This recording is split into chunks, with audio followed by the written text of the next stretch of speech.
So let's dive into that a little bit deeper, because when I read your books, and I've read numerous books about war, I've watched all types of B grade movies, horror movies from the 70s, 80s, the slashers, the originals. Violence comes in various forms, and what I would characterize the type of violence in your books is not group violence, meaning there's no declaration of war, it's not battlefields. I would characterize it as more interpersonal or person to person violence. And I Okay. was curious if when you do you have personal experience, Mm. whether it be emotional trauma or physical trauma that has happened to you that drives some of that interpersonal uh, violence that you write about. Well, basic training in the Army, learning how to throw a grenade, fine, easy. Anybody can learn how to throw a grenade. When you're in that little concrete bunker, if you will, which is the loose term, just think of it as a letter U on its side. Not safe, not protective, really. And when you look at the wall in front of you, the stains, the pock marks, all that stuff from when grenades that were live, and you got to throw live grenades, that was fun. Blow shit up, right? It's great. But when you look before you blow that up, and you see the holes.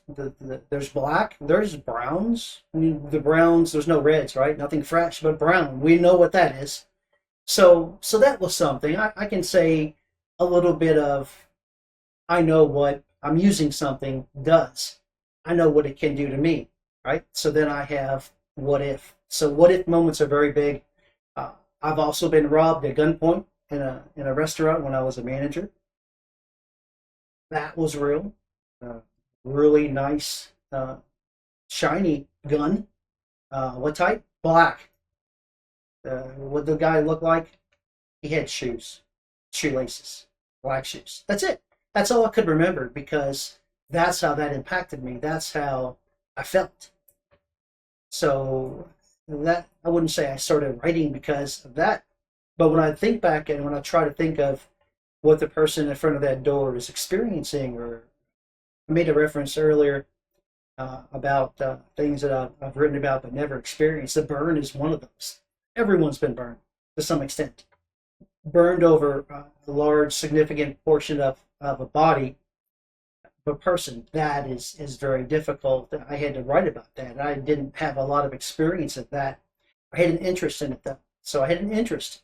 So answer to your question, the most fair response would be I have an interest in that. I like the experiences that I get. Now, I will also tell you when I'm watching those horror movies or when I'm thinking about what happens, it doesn't really bother me. I'm interested. I'm interested in how they get there, how they got there, and go especially particularly love the most the history, but going back, like maybe part two, maybe seeing where things began because it didn't begin in the book you watched. That's where you experienced it, right? But uh, when it comes to me watching medical shows for research or for fun, I wouldn't say not for fun for me. I can't watch a facelift or a tummy tuck.